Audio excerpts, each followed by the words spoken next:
శ్రీ గురుభ్యో నమః. అందరికీ నమస్కారం. 18 జాన్యువరి 2026 సంవత్సరంలో జరిగిన 1992-93 ఎస్ఎస్సి బ్యాచ్ వారి ఆత్మీయ సమ్మేళనంలో నన్ను ప్రసంగించమన్నారు. సమయానుభావం వల్ల అప్పుడు అక్కడ కుదరలేదు.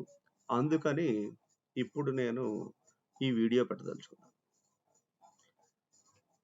నా భూతో నా భవిష్యత్ అన్నట్టుగా 33 సంవత్సరాల తర్వాత ఈ ఆత్మీయ సమ్మేళనం జరిగిందండి. దాదాపుగా ఒక 110 మంది విద్యార్థులు, విద్యార్థినులు వారి కుటుంబ సమేతంగా హాజరయ్యారు. అందరూ చిన్నపిల్లలు అయిపోయారు. ఎవరు బాబు ఏమన్నా అంటే ఏమన్నా అవుతుందేమో అన్న భావాలు లేకుండా 10వ తరగతిలో ఎలాగైతే ఉన్నారో అలాగే ఉండి ఆ అనుభవాలన్నీ, ఆ మధుర స్మృతులన్నీ పంచుకున్నారు.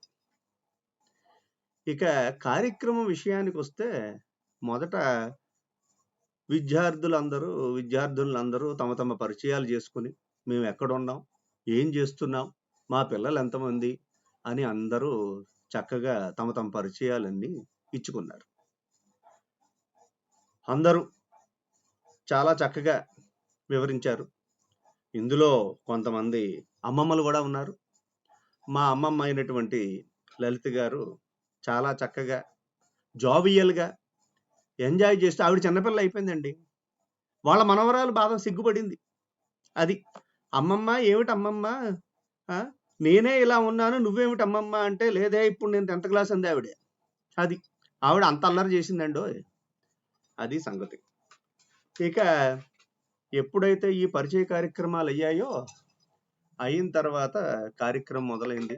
అంతలో ఉపాధ్యాయులందరినీ ఆహ్వానించినప్పుడు వాళ్ళందరూ వచ్చారు. వచ్చిన తర్వాత వాళ్ళందరినీ సగౌరవంగా వారిని కూర్చోబెట్టి వారి ఉచితాసనాల్లో కూర్చోబెట్టాం. ఆ కూర్చోబెట్టిన తర్వాత ఇక ఒక్కొక్కరుగా మాస్టర్లని ప్రసంగించమని కోరాం. వారు మా 92-93 బ్యాచ్తో ఉన్న మధుర స్మృతులన్నీ పంచుకున్నారు. చాలా చక్కని సందేశాలు ఇచ్చారు. ఇవన్నీ అందరం చాలా చక్కగా విని అవన్నీ చాలా సంతోషకరమైన విషయం ఇది. చాలా సంతోషంగా మేమందరం ఫీల్ అయ్యాం.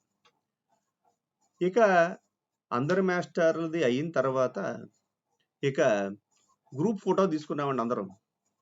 ఆ గ్రూప్ ఫోటో కూడా చాలా చక్కగా అన్నీ అరేంజ్ చేసి అన్నీ చూసుకొని శుభ్రంగా ఆ గ్రూప్ ఫోటో దిగిన తర్వాత, ఎందుకంటే అండి మరి గ్రూప్ ఫోటో అందరికీ అందాలిగా, అందుకని టైంకి ఇచ్చేయాలి కదా, అందుకని గ్రూప్ ఫోటో అందరే తీసేసుకున్నాం అన్నమాట. ఇక అది అయిన తర్వాత ఒక్కొక్క గురువు గారికి సన్మానం చాలా చక్కగా వచ్చిన విద్యార్థులందరం ఒక్కొక్కళ్ళు ఒక్కొక్క గురువు గారిని పూజించుకొని సన్మానం చేసి సత్కారం చేసుకుని ఆయనకి తగ్గ మొమెంటో ఇచ్చుకొని ఒక గిఫ్ట్ కూడా అందజేయడం జరిగింది. తర్వాత ముందర జ్యోతి ప్రజ్వలన కార్యక్రమం జరిగిందండోయ్. మరి కార్యక్రమం మొదలయ్యేటప్పుడు జరగాలి కదా అన్నట్టు ఒక విషయం మర్చిపోయాను. మన లలితా మహాలక్ష్మి గారు, మంత్రవాది లలితా మహాలక్ష్మి గారు పోస్ట్గా ఉండి ఆవిడ గణపతి స్తుతితోటి కార్యక్రమం మొదలైందండో. ఇది మనం చెప్పుకోవాల్సిన విషయం. ఆ తరువాత జ్యోతి ప్రజ్వలన కార్యక్రమం అయిన తర్వాత మన విద్యార్థులందరూ వారి వారి ఫోటోలు, గురువుల ఫోటోలు, అప్పట్లో గురువులు అందరూ ఉన్న ఫోటోలు అన్నీ కలిపి మన కమిటీ వారు ఒక మంచి చక్కని మ్యాగజైన్ తయారు చేశారు. అది చూడడానికి చాలా చక్కగా ఉంది. అందులో ఎవరి పేర్లు ఏమిటి, ఫోన్ నెంబర్లతో సహా అన్నీ ఉన్నాయి. సో చాలా చక్కగా వారిని మళ్ళా అది ఆ పుస్తకం చూస్తే జ్ఞాపకం తెచ్చుకోవచ్చు అనమాట. సో మళ్ళా 92-93కి వెళ్ళిపోవచ్చు ఆ పుస్తకం చూస్తే, అంత చక్కగా ఉంది ఆ పుస్తకం. అది విషయం. సో ఆ పుస్తకం ఆవిష్కరించాం. ఆవిష్కరించిన తర్వాత అక్కడ పక్కనే అండోయ్ మా 92-93లో ఉన్నప్పుడు ఏదైతే మా స్కూల్ ఫోటో ఉందో, లోగోలు ఉన్నాయో, అన్నీ ఉన్నాయో, అలాగా ఒక ఫోటో బూత్ ఏర్పాటు చేయడం జరిగిందండోయ్. అందరూ చాలా చక్కగా, ఈవెన్ మాస్టర్లతో సహా మాస్టర్లు కూడా గ్రూప్ ఫోటోలు దిగారంటే చూసుకోండి అది ఎంత బాగా ఏర్పాటు చేశారో అన్న విషయం మీరు గుర్తించాల్సిన విషయం. అది సంగతి. ఆ తర్వాత అందరూ చాలా చక్కగా మాస్టర్లతోటి ఫోటోలు దిగారు. తర్వాత తమ తమ ఫ్యామిలీస్‌తో దిగారు. తర్వాత తమ మిత్రులతో దిగారు. మిత్రురాళ్ళందరూ దిగారు. అది. ఇవన్నీ అయిన తర్వాత సన్మాన్ కార్యక్రమం అత్యద్భుతంగా జరిగింది. అవన్నీ అయిన తర్వాత ఇక భోజనాలు ఏర్పాట్లు చేశారండి. మధ్యాహ్నం 12:30, 1 గంటకి. అబ్బబ్బబ్బా! ఆ! శాకాహారులకి, మాంసాహారులకి విడివిడిగా పెట్టి, వాళ్ళు కూర్చోడానికి పెట్టి, అన్నీ చాలా చక్కగా ఆ పదార్థాలు ఉన్నాయండి. ఆ రుచి అత్యద్భుతం. ఆ! నేను మాంసాహారం రుచి చూడలేదు కానండోయ్! శాకాహారం చాలా అత్యద్భుతంగా ఉంది. అన్ని రకరకాల వంటలు ఏర్పాటు చేసి ఆత్మ సంతృప్తి చెందించారండి. అంత బాగున్నాయి. ఎక్కడెక్కడి నుంచో పిలిచారు వంట వాళ్ళని. పిలిచి చేయించారు. అది. ఇంతకీ ఇక్కడ చెప్పాల్సిన విషయం ఏమిటంటే, ముందర మేస్టార్లందరూ భోజనం అయిపోయిన తర్వాత మా మా స్నేహితురాండ్రులందరినీ వెళ్ళమన్నాం. వాళ్ళు ఓ పట్టాన రారే. మాకు ఆకళ్ళేస్తున్నాయి వాళ్ళు రారే. ఆ తర్వాత నెమ్మదిగా వాళ్ళని తీసుకొచ్చి ఇక్కడ కూర్చోబెట్టి మేము వెళ్ళి భోజనం చేసాం. అది సంగతి. ముఖ్యంగా ఈ లలిత గారి వల్లే, మా అమ్మమ్మ వల్లే వచ్చిన బాధ అనమాట ఇది. ఆవిడ అక్కడ కూర్చొని కదలలేకపోతుంది. ఎందుకంటే అయిందిగా, అందుకనమాట. సరే.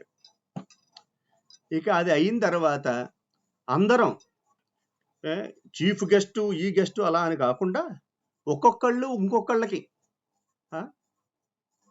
గ్రూప్ ఫోటో, మ్యాగజైన్, తర్వాత మా జక్కంపూడి గారు సహోదరులు ఇచ్చినటువంటి డైరీ, 2026 డైరీ, ఇవన్నీ కూడా మొమెంటో ఒకటి మన గుర్తుగా 92, 93 విద్యార్థుల ఆత్మీయ సమ్మేళనం అన్న ఒక మొమెంటో ఒకటి చాలా చక్కగా అందరం ఇచ్చుకొని, ఆ తర్వాత ఇక వెళ్దామా వద్దా అన్నట్టుగా ఉండి నెమ్మదిగా అత్యంత బాధాకరమైన విషయంతో అందరం ఎవరికి వాళ్ళు వీడుకోలు తెలిపి అందరం ఎవరు వాళ్ళ ఇళ్ళకి బయలుదేరాం అనమాట. ఎక్కడెక్కడో దూరాల నుంచి, అమెరికా నుంచి కూడా వచ్చారు. తర్వాత అమెరికాలో ఉండి ఇక్కడికి రాలేకపోయిన విద్యార్థులందరూ కూడా, పూర్వ విద్యార్థులందరూ కూడా తమ తమ వీడియో సందేశాలు పంపారు. అది కూడా చాలా అత్యద్భుతంగా చక్కగా వారి వారి స్మృతులన్నీ తెలియజేసుకున్నారు. అది విషయం. సో ఇప్పుడు అసలు విషయానికి వద్దాం. అసలు ఏమిటండి అని. ఎప్పటి నుంచో చేద్దాం ఇది అనుకున్నది అస్సలా కాలేదు. ఇంకా ఒక ఆయన ఉన్నాడండి, నడుం కట్టాడండి. ఆయనే నార్ని సుధీర్. ఏమనుకున్నాడో ఏమిటో, నేను చేసి తీరుతా అని కూర్చుని ఇక ఏర్పాట్ల దగ్గర నుంచి వచ్చి అప్పుడు ఆర్గనైజేషన్ ఒక్కొక్క కమిటీ వాళ్ళ దగ్గరకు వద్దాం. మన కమిటీలో ఇప్పుడు ఏర్పాట్లు చూస్తే అందరికీ రెడ్ కార్పెట్ వెల్కమ్ చెప్పారండి. రెడ్ కార్పెట్ వెల్కమ్ చెప్పి పన్నీరు, తర్వాత మాస్టర్లకేమో అత్తరు, ఇవన్నిటితోటి కూడా చేసుకుని అవన్నీ కూడా అలంకరించి పుష్పగుచ్చాలు ఇచ్చి అన్నీ చేశారు. ఎక్కడో నార్మల్గా క్లాస్ రూమ్లో పెట్టేస్తే అయిపోతుంది. కానీ ఆకాశం అంత పందిరి వేసి ఏర్పాట్లన్నీ ఏమండోయ్, ఇక్కడ అటెన్షన్ టు డీటెయిల్ అన్న విషయం తెలుసుకోవాలి. Electronic equipment, electrical equipment, video equipment ఇవన్నీ పక్కన పెట్టి తర్వాత ఫ్యాన్ల దగ్గర నుంచి ఏర్పాట్లు చేయడం జరిగిందండోయ్. గురువులకి వారి వారి ఉచితాసనాలు, మళ్ళా మా పిల్లలు అంటున్నాం చూడండి, ఇంకా పిల్లలమే మేమందరం, వీళ్ళందరికీ ఉచితాసనాలు, ఫ్యామిలీ మెంబర్స్ వచ్చినప్పుడు వాళ్ళు కూర్చోడానికి ఉచితాసనాలు, ఇవన్నీ కూడా ఏర్పాటు చేసి ఎక్కడా ఈ లోటు లేదు. ఎంత ఆలోచన ఉండాలండి ఇవన్నీ చేయడానికి. సో ఇక్కడ సుధీర్ యొక్క లీడర్షిప్ ఎబిలిటీస్, ఆర్గనైజేషన్ స్కిల్స్ ఇవన్నీ కూడా మనము చూడాలండి. ఇది ఏదో ఉచితంగా ఇలా వచ్చేది, ఎంతో గొప్ప ఆలోచన స్ఫురద్రూపి అయితే తప్ప ఇటువంటివి రావండో. ఇలా చెయ్యాలి ఏర్పాట్లని. ఆయనకు తోడుగా ఆయన ఏర్పాట్లు, ఇంకా మిగతా వారు, మన గుత్తుల సత్యనారాయణ గారు, బత్తుల శ్రీను గారు, మన మాధవ, ముత్యాల మాధవ, తర్వాత ఆడవాళ్ళు జ్యోతి, శ్రీకాకుళపు జ్యోతి, ముత్యాల శ్రీదేవి, ఎక్కడి నుంచి అంటే మాస్టర్ని, విద్యార్థుల్ని పట్టుకుని ఎవరెవరు ఉన్నారు, ఏమిటి, వాళ్ళకి సందేశం ఎలా పంపించాలి, ఇవన్నీ కూడా ఆలోచించి చూసి ఇవన్నీ చేసి ఆ తరువాత వాళ్ళని మళ్ళా తీసి వారికి సెపరేట్ గ్రూపులు క్రియేట్ చేసి వాళ్ళని పిలిచి వాళ్ళతో కోఆర్డినేట్ చేసి ఇవన్నీ కూడా జ్యోతి, సుధీర్ తదితరులందరూ చేశారు. ఇంకా వాకలపూడి రవికుమార్, తర్వాత మధు, తర్వాత మామిడి శ్రీను, వీళ్ళందరూ కూడా ఆర్గనైజేషన్ కమిటీలో ఉండి అహర్నిశలు కష్టపడ్డారండో. ఇది ఒక 6 నెలల క్రితం నుంచి కష్టపడితే గానీ ఇంత సక్సెస్ఫుల్గా చేయలేదు. ఏమంటే మాస్టర్లు అందరూ ఆశ్చర్యపోయారు. చాలా మంది మాస్టర్లు వచ్చి బాబు ఇలా ఎప్పుడు జరగలేదు, చాలా అత్యద్భుతంగా చేశారు. సో ఇవన్నీ ఎలా చేయగలివి అనుకున్నారు? అప్పుడు మాస్టర్లు మమ్మల్ని క్రమశిక్షణలో పెట్టి చదువుతో పాటు తగిన సంస్కారం అంతా నేర్పి ఇవన్నీ చేశారు కాబట్టి మేము ఇప్పటికి ఇలా ఉన్నాం. అందరం చాలా మంచి మంచి పొజిషన్లో ఉన్నాము, చాలా చక్కగా ఉన్నాం. ఎవరు ఏ వృత్తులు చేస్తున్నా సరే అందరూ ఆత్మీయంగా పలకరించుకున్నాం, అంతా చక్కగా చేశాం. సో ఆ ఫోటో ఆల్బమ్ ఏమిటండి 3 గంటల్లో వచ్చేసింది. మరి ఫోటో గ్రూప్ ఫోటో తీసుకుని అందరికీ ఇచ్చేశారు. అందరూ చాలా సంతృప్తిగా చేతి నిండా ఏదో తీసుకున్నట్టుగా వెళ్ళారండి. ఈ అసెట్స్ అప్పుడు 10th క్లాస్ విషయం కదండి. అప్పుడు ఉన్న స్మృతులు ఇంకా అలా జీవితాంతం గుర్తుండిపోతాయి. అంత అత్యద్భుతంగా ఏర్పాట్లు జరిగాయి. ఇందుకు సుధీర్ గారు, ఆ మిగతా ఆర్గనైజేషన్ కమిటీ, మా గుత్తుల సత్యనారాయణ గారు, బత్తుల శ్రీను గారు, మాధవ్ గారు, మధు గారు, వాకలపూడి రవికుమార్ గారు, జ్యోతి, శ్రీదేవి, వీళ్ళందరినీ చక్కగా మ్యాగజైన్ బుక్లో విషయ సూచిక ముందర ఉపోద్ఘాతం ఉంది.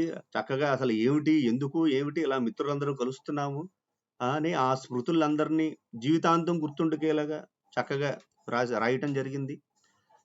కార్యక్రమం అంతా కూడా ఆద్యంతం అత్యద్భుతంగా జరిగిందండి. మళ్ళా లైవ్ స్ట్రీమింగు, ఇవన్నీ చాలా ఖర్చుతో కూడుకున్న విషయం అండోయ్. అంతా అత్యద్భుతంగా ఒక మధుర స్మృతి. ఇంకా అందరం ఆ ట్రాన్స్లోనే ఉన్నామండోయ్. ఆ తర్వాత చాలా మందికి మాకు కాల్స్ కూడా వచ్చి అందరూ కూడా మళ్ళా వారి మధుర స్మృతులను గుర్తు చేసుకుని ఉన్నారు. ఓకే. సో ఎప్పటి నుంచో జరగాలి అనుకున్నది మా సుధీర్ గారి వల్ల సాధ్యమైంది. ఆయనకి మరొక్కసారి మేము ఆయన్ని సన్మానించుకున్నామండో. ఎందుకంటే ఇది మామూలు విషయం కాదు. సో ఇంకా విషయం ఆఖరికి వచ్చేది ఏమిటంటే, మరొక్కసారి ఆర్గనైజేషన్ కమిటీకి మనసారా అభివందనలు తెలుపుకుంటూ ఇక సెలవు మరి నా ప్రసంగాన్ని ముగిస్తున్నాను. ఓకే. ఒక్క విషయం అండో అసలుది, ఈ ఆలోచన చూడండి. అరే మన దగ్గర ఉద్యోగాలు, ఉన్నత స్థితి ఇవి కాదు, ఎవరు చాలా చక్కగా సాధించారు, ఏమి సాధించారు అన్నది ఒక స్ఫురణ ఈవెన్ మన పిల్లలకు కూడా కలిగించాలన్న విషయంతో మా గ్రూపులో ఉన్న మంత్రవాది లలితా మహాలక్ష్మి, శ్రీమతి మంత్రవాది లలితా మహాలక్ష్మి గారికి, శ్రీమతి బొంతు శ్రీదేవి గారికి సన్మానం చేసుకుని వారు ఏమేమి అచీవ్ చేశారు అన్నది చక్కగా అక్కడ చెప్పుకొని అందరికీ స్ఫూర్తి కలిగించేలాగా ఒక విషయం జరగడం జరిగింది. ఇది కూడా చాలా మంచి ఆలోచన అండి. ఇందుకు కూడా ఆర్గనైజేషన్ కమిటీ వారికి ఈ ఆలోచన వచ్చింది. ధన్యవాదాలు తెలుపుకుంటున్నాం. ఆఖరిగా ఇంకొక విషయం చెప్పుకోవాలండి. పిల్లల నృత్య ప్రదర్శన అత్యద్భుతంగా ఉంది. ముత్యాల శ్రీదేవి గారి అమ్మాయి, తర్వాత జి మధు గారి అమ్మాయి, తర్వాత డాక్టర్ డిఎన్వి రమణ గారి అమ్మాయి, తర్వాత ఇంకొకళ్ళ మనవరాలండోయ్, అమ్మాయి పేరు తాన్వి అనుకుంటా. ఏకంగా 6 పాటలు డాన్స్ చేసింది చిన్న పిల్ల. తాతయ్య నేను చేస్తా, తాతయ్య నన్ను చేస్తా అని నన్ను తాతయ్యని చేసేసిందండోయ్. అది విషయం. తర్వాత మధు గారి కుమార్తె కూచిపూడి నృత్యం ఉంది చూడండి రాముడి మీద, ఆద్యంతం చాలా అద్భుతంగా చేసిందండి. అమ్మాయికి చాలా మంచి భవిష్యత్తు ఉంది. చాలా చక్కగా నేర్చుకుని ఇంకా ఉన్నత శిఖరాలకు వెళ్ళాలని మనసారా కోరుకుంటూ సెలవు. మరొక్కసారి ధన్యవాదాలు తెలుపుకుంటూ సెలవు. మీ మనోహర్ శర్మ.